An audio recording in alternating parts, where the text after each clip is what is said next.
het regtig 'n spesiale boodskap en miskien preek ek hierdie reeks vir myself. Ek dink ek preek dit vir myself, maar ek hoop ook jy kan iets hieruit haal. Helene, dis so lekker om vanmôre vir julle ook hier te sien.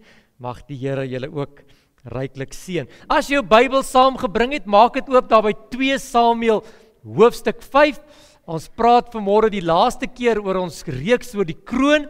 Ons praat oor die koning se kroon deel 3 en ons noem dit vanmôre die kroningsparade.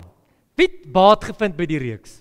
Sjoe, ek het regtig baie mooi WhatsApps gekry van mense wat gesê het hulle het dit nodig. So ek vra mooi versprei dit dan ook. Nou, ons maak vanmôre klaar met ons reeks oor die koning se kroon in 'n neutedop. Waarvan praat ons? Ons is bestem om krone te dra. Amen. Ek en jy is bestem om krone te dra. Ons is bestem om meer as oorwinnaars te wees. Ons is bestem om die kop te wees en nie die stert nie. Ons is bestem om boontoe te gaan, vorentoe te gaan en meer as oorwinnaars te wees. Maar ons het gesien in koning Dawid se geval, moes Dawid baie lank wag om sy kroon te kry en net so wag ek en jy baie lank. Ou koning Dawid het amper 20 jaar gewag vandat hy die gesalfde van die Here was tot hy by die kroningsparade uitgekom het en net so wag baie van ons baie lank vir ons oorwinning en vir die kroon op ons kop. En verlede week het ons gehoor dat terwyl jy lank wag, is daar verseker ook kroondiewe. Mense in situasies wat jou kroon wil steel. En ons het gesê die een van hierdie diewe is ou Goliat. Daardie situasies in jou lewe wat te groot is, wat jou oorweldig. Ou Saul, daardie persone in jou lewe wat jou oorwinning wil steel. Die Filistyne, die mense en die dinge waarmee ek en jy kompromie aangaan terwyl ons wag en dan ek self, ou koning Dawid was ook deel van sy eie steel van sy kroon. En natuurlik die Amalekiet, die duiwel, die Satan wat agter jou kroon aan is en hy wil jou kroon steel. Maar vanmôre maak ons klaar. Ons praat bietjie oor die kroningsparade en ek wil hê jy moet gou saam met my lees. Daar in 2 Samuel 5 vanaf vers 1 lees ek. Toe kom al die stamme van Israel na Dawid in Hebron en hulle spreek en sê, hier is ons nou, u been en u vlees is ons in. Gister, sowel as eergister, toe Saul koning oor ons was, het u Israel uit en ingelei, en die Here het aan u gesê, jy moet my volk Israel oppas. Jy moet 'n vors wees oor Israel. Vers 3. So het dan al die oudstes van Israel na die koning in Hebron gekom. En koning Dawid het met hulle 'n verbond in Hebron gesluit voor die aangesig van die Here en hulle Dawid as koning oor Israel gesalf. 30 jaar was Dawid oud toe hy koning geword het en 40 jaar lank het hy regeer. As jy hierdie gestuk mooi lees en bietjie mooi verstaan waaroor dit gaan, dan sal jy agterkom dat hierdie is die kroningsparade van koning Dawid. Al die oudstes van die omgewing het hier in Hebron bymekaar gekom. Dit was amper soos die hoofstad gewees van daardie tyd. En hulle kom bymekaar om koning Dawid hier te kom kroon. Om die kroon wat die Amalekiet na hom toe gebring het op sy kop te kom neersit. En op hierdie oomblik, hoor mooi, was dit die hoogtepunt van Dawid gewees. Dit was die cherry op die koek. Dis hier waar Dawid die kroon kry. Dis hier waar Dawid die oorwinning kry. En hoor gou, ek is hier vanmôre om vir jou te sê dat ek en jy is ook soos hierdie gesalfde koning kroonloos, maar ons is op pad na ons kroningsparade toe om iewers te die kroon, om die oorwinning op ons kop te sit, want ek en jy is bedoel, ons is geskape, ons is op aarde geplaas om krone te dra. En terwyl jy wag, weet ek kan dit lank vat. Ek weet dit kan baie keer bietjie jou moed breek. En ou Dawid het lank gewag. Hy het die wag uitgesit en hy het die kroondiewe geïdentifiseer, hy het daarmee gedeel. Maar hoor gou, wat het Dawid gedoen vandat hy die salfolie oor sy kop gekry het totdat hy die kroon op sy kop gekry het? Sjoe, hy het 'n paar fases deurgegaan. En ek wil vanmôre bietjie met jou praat oor die fases waardeur die ongekroonde koning moet deurgaan totdat hy die kroon op sy kop kry. Waardeur moet ek en jy gaan, vandat ons die olie op ons kop kry, totdat ons die oorwinning in Jesus naam kry, en die oorwinnaar kry. En ek het baie hieroor gaan dink, en ek het so 'n paar dinge neergeskryf, en die Here het my 'n paar fases gegee, waardeur Dawid moes gaan, om sy kroon te kry. En ek wil vanmôre bietjie met jou daaroor praat, en ek hoop, dat jy hierdie fases gaan identifiseer, sodat jy vinnig en spoedig ook jou kroon gaan kry. Nou die eerste plek, ou Dawid het deur 6 fases gegaan, en die eerste fase waardeur hy gegaan het, was die dienskneg fase. Sjoe, ek weet ons praat so van tyd tot tyd oor dienskneg, maar ek wil gou ietsie by jou los vanmôre. Dawid, die gesalfde, Dawid, die ongekroonde koning, moes onder begin. As jy by 'n skool begin, dan begin jy by graad 1, en as jy by universiteit begin, dan begin jy onder, en as jy by 'n nuwe firma begin, dan begin jy onder. Jy stap nie by die universiteit in, en dan is jy op hulle raad nie. Jy begin nie by 'n nuwe werk, en as jy sommer klaar die CEO nie. Jy begin onder, en net so moes Dawid leer, dat al is hy die gesalfde van die Here, hy het nog nie die kroon nie, en daarom moet hy deur die fases gaan, en die eerste fase is, dat jy moet diensbaar wees, jy moet 'n dienskneg wees, sodat God jou kan gebruik. Hoor gou wat gebeur. Die Bybel sê so mooi daar in 1 Samuel 16 vanaf vers 16, dat 'n bose gees het oor Saul besit geneem. En Saul was verstrik. Saul het nie geweet wat om te doen nie. En een van die diensknegte kom by Saul en hy sê vir Saul, Saul, weet jy wat dink ek moet ons doen? Ons moet 'n musikant kry en die musikant moet die harp en die tamboerijn kom speel, sodat jy rustig in jou gees kan word. Sjoe, en daar gaan 'n pos uit. Die paleis soek 'n musikant. Hoor gou-gou, die paleis soek nie 'n koning nie. Die paleis soek nie iemand wat in hoof van die kombuis is, of hoof van die personeel is, of die groot pos vul nie. Hy soek 'n musikant, 'n klein rooikop seentjie met sproete, wat net eenvoudig die harp en die lier kan speel. En Dawid kry daarvan te hore, en sy pa stuur hom met kos en olie, en hy begin om vir die koning die harp en die lier te speel. As jy jou oorwinning wil hê, sal jy moet op 'n plek kom waar jy diensbaar is vir die koning, sodat die koning kan sien wat in jou insteek. Amen. Kyk, begin nie bo nie. Hy was nie die hoof oor die leiwagte of die hoof oor die kelders nie. Hy begin onder. Hy moes maar die instrumente speel. En jy ken die verhaal. Kort dan het Saul die spies na hom toe gegooi en hy was maar die vloerlap gewees. Maar Dawid het iets besef, dat as hy die koning wil wees, as hy die oorwinning wil behaal, sal hy moet onder begin. Hy moet diensbaar wees, want om diensbaar te wees beteken om jouself te verneder, om die minste te wees en ander altyd hoor as jouself daag. Kan jy sien hoe mooi kom dit in by ons bid hier? Dit behels opoffering. Dit gaan daaroor dat jy moet opoffering maak, dat jy jouself moet verneder. Johannes 13 vers 1, kom Jesus by sy disippels en hy sê vir sy disippels, trek gou julle skoene uit. Ek verstaan nie, u is die meester, u is die leermeester, u is die gesalfde. En hy sê, weet jy wat, trek uit julle skoene, sodat ek julle voete kan was, want dit beteken dat ek moet diensbaar wees. Ek is nie net die een wat die borslappie dra om bedien te word nie, dit begin by die voete was.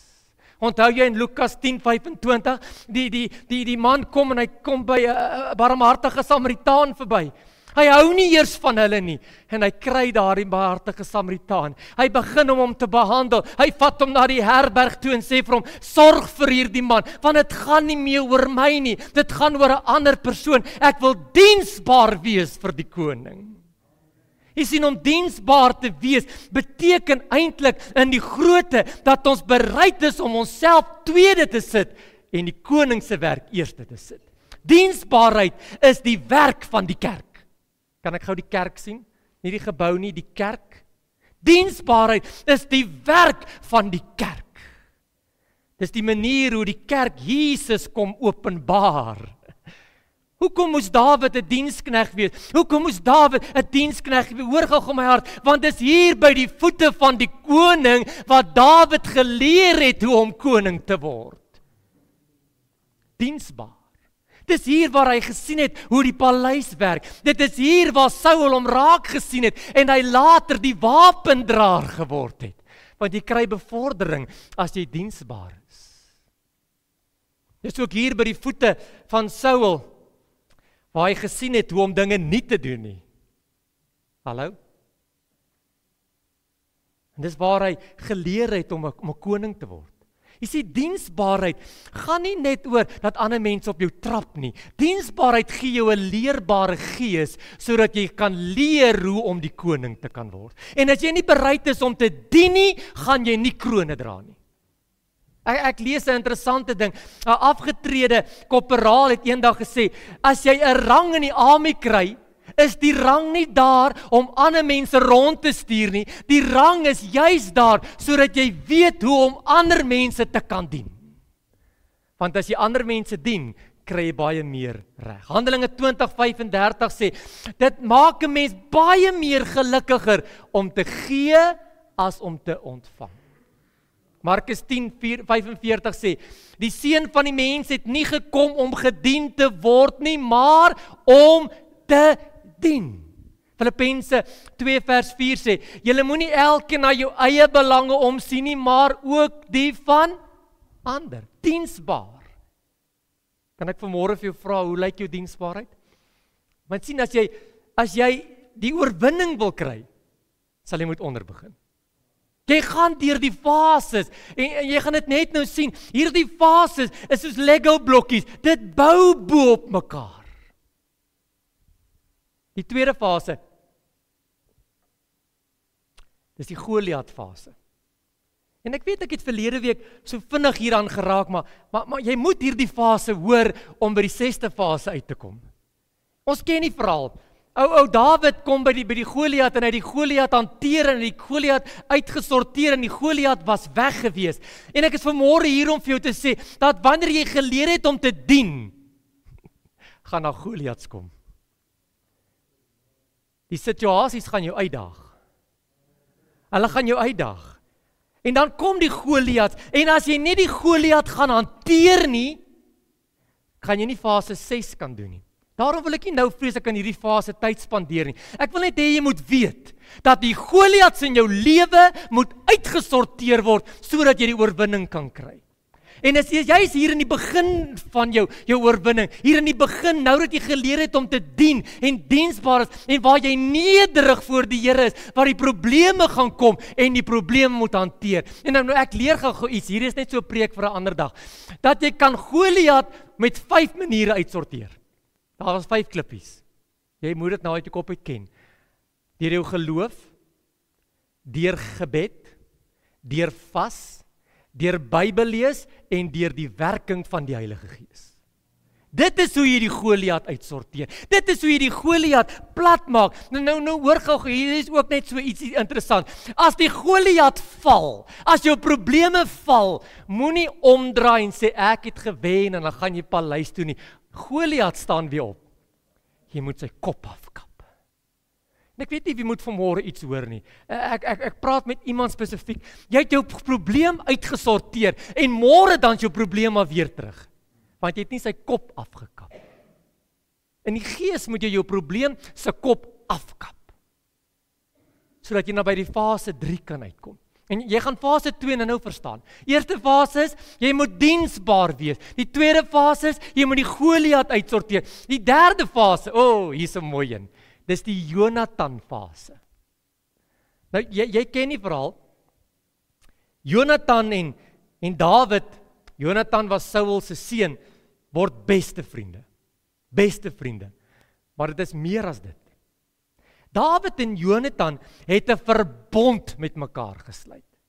In die Bybelse tyd het hulle iets gedoen, hulle het hulle hande gesny laat die bloed loop, en dan het hulle mekaar gegroet, sodat die bloed met mekaar meng, en dan het hulle gesê, ek het nou met jou 'n verbond gesluit, en dis wat Dawid en Jonathan gedoen het. 1 Samuel 18 vers 3 sê, toe sluit Jonathan met Dawid 'n verbond, omdat hy hom lief gehad het soos sy eie siel. Dit praat van 'n dieper verhouding as net vriendskap. Daar was 'n verbond gewees tussen Dawid en Jonathan.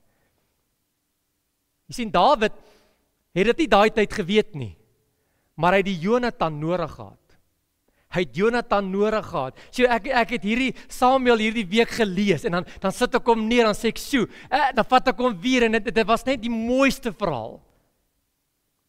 Jy sien wat gebeur is, ek lees daar in 1 Samuel 19, dat Dawid is in die moeilikheid. Saul wil Dawid doodmaak, en Jonathan kry dit in die oor. Weet jy wat doen Jonathan? Hy hardloop, want daar was 'n verbond gesluit, en hy gaan sê vir Dawid, Dawid, jy moet wegkom, jy moet gaan wegkry, my pa wil jou vermoor, my pa het nie 'n verbond met my nie, ek het 'n verbond met jou, en ek moet jou oppas, ek moet jou beskerm, ek moet jou waarsku as daar moeilikheid kom. Ek lees in 1 Samuel hoofstuk 20, dieselfde storie. En Jonathan hardloop weer na Dawid toe. Hy sê, Dawid, hoor gou-gou, hierdie is my pa se planne met jou. En toe ek dit lees, toe besef ek, Dawid moes in sy fases tot oorwinning 'n Jonathan gehad het, wat hom altyd gehelp het, hom reg gehelp het, om die vyand se planne aan hom bekend te maak. En ek sê, Here, praat met my, ek hoor nie mooi nie. Die Here sê, jy moet 'n verbond met die seun sluit. Onthou, Saul was die vader, hy was die koning gewees, en Jonathan was die seun. Ken jy die seun Jesus Christus? Kurakashakatibe. Die seun, en ek en jy moet 'n verbond sluit met die seun. Weet jy wat gebeur? Die seun tree vir ons in, en hy sê, my kind, hier's moeilikheid op pad. Ek weet jy's op pad na jou oorwinning toe. Hy maak die vyand se planne aan jou bekend, Sanche. Jy weet wat is op pad. Hoekom? Omdat daar 'n verbond is tussen die kind en die seun. Halleluja. Jy kan nie jou oorwinning kry as jy nie op 'n plek gekom het waar jy eers 'n verbond met Jesus gesluit het nie. Ek en my huis, ons sal die Here dien. En die Here kom en hy tree vir jou in. En die Here kom en hy waarsku jou. Hy stuur die Heilige Gees en hy sê vir jou, daar's 'n moeilikheid. Hy maak die vyand se planne aan jou bekend. Ek wens ek kan jou vertel wat in hierdie week gebeur het. Die Here het die vyand se planne aan my en Elsje bekend gemaak, en ons kon dit in die mou smoor, en die Here kry al die eer. Hoor vanmôre, as jy nie 'n verbond met Jesus het nie, wat 'n verbond is, jy gee jou lewe. Hy het met bloed die prys betaal. Met bloed. Met bloed. Dis nie net 'n vriendskapie, dis nie net 'n bestie nie. Ek het 'n verbond. En as ek 'n verbond met Jesus het, dan tree hy vir my in. En hy kom wanneer ek hom nodig het. En hy kom van 'n gesalfde tot 'n kroon gedrade oorwinnaar.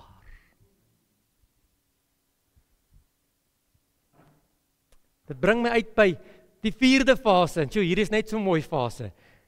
Ek wil hom noem die Michal fase. Die Michal fase. Ja, jy moet jou fases deurwerk. Onthou, jy kan nie een skiep nie, want hulle bou op mekaar. Die Michal fase. Hier's 'n mooi storie. Ek wil jou nog 'n storie vertel. Saul raak bang. Ons ken die verhaal. Saul raak angsbevange. Hy sien dat hierdie Dawid, wat raak al hoe sterker en meer geliefd, en hy raak bang. En hy kry 'n plan. Hy sê, weet jy wat? Ek moet Saul aan my kant kry. En hy kom by Saul en hy sê vir Saul, ek het my oudste dogter gereed gemaak. Haar naam was Merab. M-E-R-A-B. Ek dink ek spreek dit reg uit, Merab.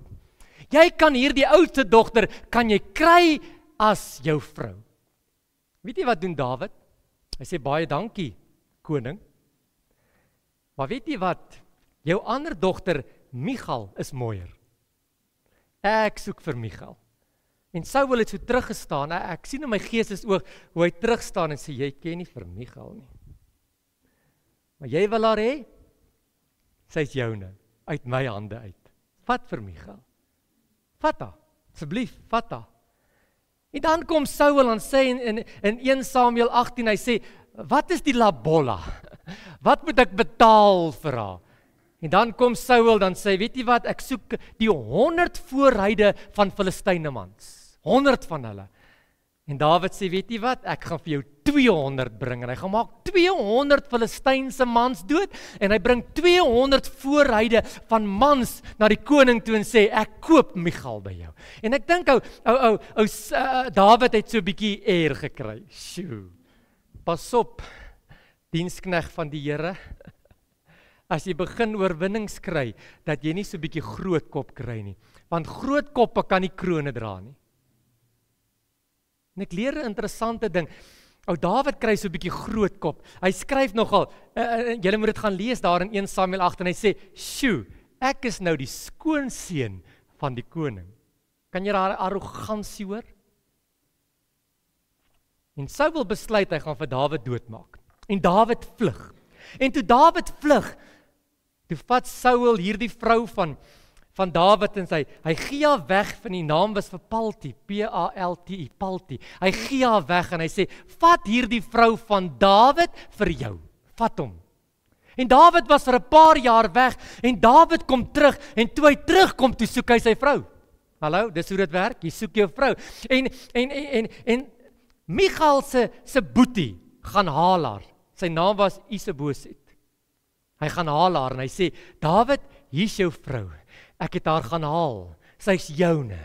En Dawid vat sy vrou en hulle trek weg.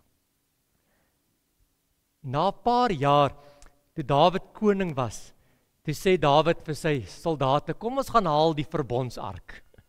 Hoor gou wat gebeur hierso. En toe die verbondsark in die stad inkom, toe's Dawid so opgewonde, en hy trek sy kleed uit, en hy begin dans en juig om die ark van die Here. En dit was 'n groot geleentheid gewees, want die teenwoordigheid van die Here was terug in die ark, in die stad gewees. En toe Dawid moeg is, en hy klaar aangetrek, en hy so na die paleis toe stap, toe kom Michal aangestap. En Michal sê, is jy nou happy? Jy het 'n bespotting van jouself gemaak. Jy dans voor die slawe sonder klere. Die mense dink jy's dronk. Wat mekeer jou, Dawid? Jy's tog die koning. Wat gaan met jou aan? En die Here straf Michal omdat sy nie die gesalte van die Here gerespekteer het nie, en sy het nooit kinders gehad nie. En ek sê, Here, wat wil U vir my hier leer? En die Here maak iets vir my oop. Jy sien, Saul is die koningsfiguur. Baie kere, dan wil die Here, die koning van die konings, vir my en jou iets gee. En dan sê ons, nee dankie. Nee dankie, dis nie goed genoeg nie. Ek soek beter. Ek soek beter. En dan weet jy wat doen die Here? Dan sê die Here, dis reg, jy is nog nie gereed vir Michal nie. Maar vat haar. Ek wou vir jou iets anders te gegee het, maar vat vir Michal. Jy moet deur hierdie fase gaan, jy moet dit leer, so vat haar. En dan kom die Here en dan is hy nog genadig, en dan vat hy baie keer vir Michal van jou af weg. En weet jy wat doen ons? Dan kom ons op 'n plek en sê ons, Here, ek soek asseblief weer vir Michal terug. Gee haar net weer terug asseblief. Daardie ou krisis, daardie probleem, daardie ding wat nie in jou lewe moet gewees het nie. Met wie praat ek? Jy weet jy's besig met goed wat die Here nie in jou lewe se plan ingewerk het nie. En nou besef jy dit, maar jy gaan haal dit weer terug. Jy vat dit weer terug. Jy maak dit weer jou eie. Sjoe. Kan ek gou ietsie vir jou sê? As jy nie binne God se wil is nie. As jy nie doen wat die Here van jou wil hê nie. As jy nie vat wat die Here jou gee nie en jou eie kop volg, gaan jou omstandigheid eendag vir jou lag. Sjoe. Michal lag vir die koning. Jou probleem, jou omstandigheid, dit wat nie van God is nie, gaan eendag vir jou lag. En weet jy wat? Dit gaan geen vrug dra nie. Geen kinders nie. Geen vrug sal dit dra nie. En dan bid ons baie keer, dan sê ons, Here, ek verstaan nie. Die koning het vir my hierdie ding gegee, maar dit werk nie uit nie. Die koning het vir my hierdie situasie gegee, hierdie werk gegee, hierdie ding gegee, maar dit werk nie uit nie. Dit werk net nie, dit klop net nie. Dit bly net vir my lag. Dit is vrugteloos en die Here sê, maar het jy nie in hierdie fase geleer nie dat jy moes nooit vir Michal gehaat het nie. Jy moes die ander sussie gehaat het en ek het op 'n plek gekom wat ek sê, Here, vergewe my dat ek dink ek weet beter as die Here. Dis 'n fase waar jy moet gaan. Jy moet begin agterkom, wat is van die Here en wat is nie van die Here nie. Wat is God se plan, wat is nie God se plan nie. Wat wil die Here in jou lewe hê, wat wil hy nie in jou lewe hê nie. Die Here is 'n gentleman, JJ. Wanneer ek en jy druk en ons wil goed hê wat nie sy wil is nie, dan gee hy dit baie keer, dan sê hy, vat dit, maak foute, want dit is hoe jy leer. Dit gaan vir jou lag, en dit gaan vrugteloos wees in jou lewe. En jy gaan nie by jou kroon uitkom nie. En sy sterf kinderloos. En Dawid trou met Abigail. En hy begin om die koning se kinders te kan grootmaak. Jy moet deur fases gaan. Dit is hoe dit werk om die kroon te kry. Ek kom by die 5de fase, heilige broodfase. Heilige broodfase. Dawid vlug vir Saul, nadat hy gedien het en nadat hy die Goliat uitgesorteer het, nadat hy die verbond gesluit het en nadat hy besef het, hy moet doen wat die Here sê. Kom hy daar in 1 Samuel 21, kom hy by die stad Nob uit. Hierdie was 'n baie spesiale dorp. Dit was die dorp gewees waar die priester Abimelek gebly het, die groot hoëpriester, die priester waarvoor almal respek gehad het. En hy kom hier by Abimelek en hy sê vir Abimelek, ek is ongelooflik honger. Ek soek 5 brode. En Abimelek sê vir Dawid, "Sjoe Dawid, jy kom nou op 'n slegte tyd, die skorrelgoed is gewas. Daar is nie nou brood nie. Die kombuis is toe, maar as jy so uur vroeër gekom het, dan was die kole nog warm en dan kon ons gou vir jou 'n broodjie gebak het. Weet jy wat, ons gaan weer môreoggend brood bak, kom net gou." Dawid sê, "Jy verstaan nie, ek is met al my manskappe hier, ek soek brood." En Abimelek sê vir hom, "Weet jy wat Dawid, al wat ek vir jou het, is die 5 heilige troonbrode wat in die tempel staan." Hy sê, "Maar Dawid, jy mag nie van dit eet nie. Net die priesters mag van daardie brood eet. Net die vrouens mag van daardie brood eet. Dawid, jy kan nie van dit eet nie." En Dawid kom en hy sê, "Weet jy Abimelek, ek is honger. Ek soek heilige brood." En Abimelek gaan in en hy gaan haal vir hom 5 ek kan hy woord nou nie sê nie, brode, die heilige brode, en hy bring dit vir Dawid, en die Bybel sê, Dawid het die heilige brood geëet, en het versterk geword. Gesalfde, ongekroonde konings. As jy nie heilige brood eet nie, gaan jy nie oorwinning kry nie. As jy nie heilige brood eet nie, gaan jy nie krone dra nie. Dawid kon omgedraai, hy kon honger weggestap het, maar die Bybel sê, hy het die heilige brode geneem en die heilige brode geëet. Waarvan praat ek? In fase 5 sal jy die heilige brode moet begin eet. Jy kan nie na fase 6 toe gaan, as jy nie tyd maak om brood te eet nie. Jy gaan nie krone dra nie, jy gaan nie oorwinnings kry, as jy nie die laaste hoofstuk gelees het nie. Heilige brood. In Engels sê hulle Bible, basic instructions before leaving earth. En as jy nie hierdie fase onder die knie het nie, as jy nie begin om 'n verhouding met hierdie koning te hê nie, as jy nie begin tyd spandeer nie, gaan jy nie die kroon op jou kop kan sit. Hoekom nie? Want dan weet jy nie hoe werk dit nie. Jy weet nie wat van jou verwag word nie. Jy weet nie wat in stoor is nie, want jy het nie tyd spandeer nie. Dis nog steeds die lig op ons pad, die lamp vir ons voet, die 2-snydende swaard. Dit is nog steeds God se spreekbuis waarmee hy met ons praat. Hoor gou mooi, dis nog steeds die brood van die lewe. Amen. Heilige brode. Dis 'n fase waar jy moet deurgaan. Hoor gou, as jy nie met die Bybel tyd spandeer nie, gaan jy nie by fase 6 uitkom nie. Sjoe, kan dit so erg wees? Ja, Stanley. Heilige brood.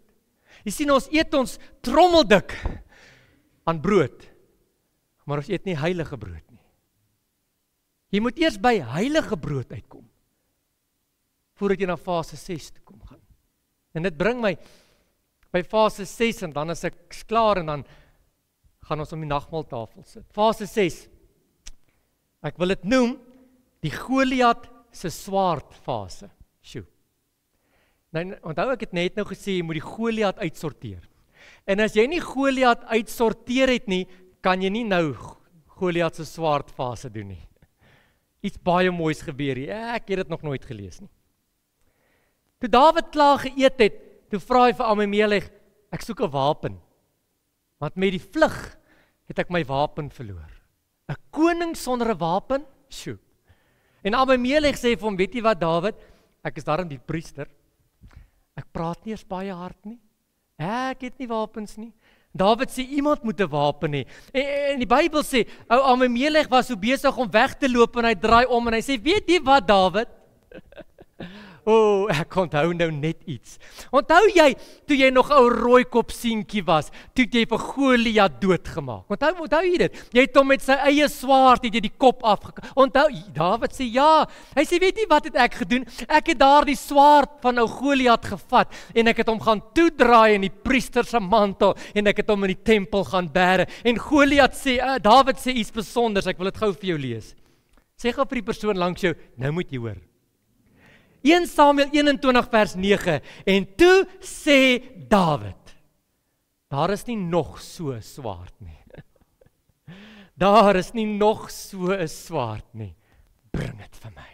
O, Dawid het ondervinding van hierdie swaard. Toe die reus val, toe vat hy daardie reus se swaard. Onthou, hulle praat van 'n 3 meter swaard en hy lig hom op en hy kap die reus se kop af. Halleluja. En die priester gaan bære daardie swaard. Ou Dawid weet, hierdie swaard is by magte om reuse dood te maak. Dit is skerp. Dit is 'n swaard wat jy kan gebruik om enige Goliat in jou lewe deurmekaar te kom krap en te vermoor. En hy sê, bring daardie swaard. Ek weet, sê Dawid, daar's nie nog so swaard nie. Daar's nie nog so swaard nie. Weet jy wat? Ons loop rond daar buite met knipmesse en klein pikkels en swaarde, maar ons het nie die swaard van Goliat nie. Jy moet die swaard van Goliat kry om die vyande dood te maak in Jesus naam. Wat wil ek vanmôre vir jou sê? Jy moet die wapenrusting aantrek. En saam met daardie wapenrusting is die swaard van die Gees. Dis nie deur krag of deur geweld, maar deur God se Gees. Dawid sê, daar is nie nog so swaard nie. Sjoe, daar's nie nog so swaard nie. Sy Gees is dit wat ons nodig het om die finale oorlog te voer, sodat ons die oorwinning kan kry. En Dawid het daardie swaard gevat en hy's na die volgende stad toe en hy het die oorlog gewen. En hy het koning geword. Jy sien, die probleem is, ons wil nie deur die fases gaan nie. Ons wil gesalf word en dan wil ons die oorwinning hê en ons wil die kroon word. Die Here sê nee, Dawid, dis nie hoe dit werk nie. Ek wil jou eers diensbaar maak. Jy moet eers die Goliat uitsorteer sodat jy sy swaard kan kry. Hallo? Ek wil hê jy moet 'n verbond met my sluit. Ek wil hê jy moet leer dat as ek jou iets wil gee, is dit die beste. Jy moet by heilige brood uitkom. Gewone brood gaan jy nie werk doen nie. En jy moet die Goliat se swaard kry om die oorlog te kan wen.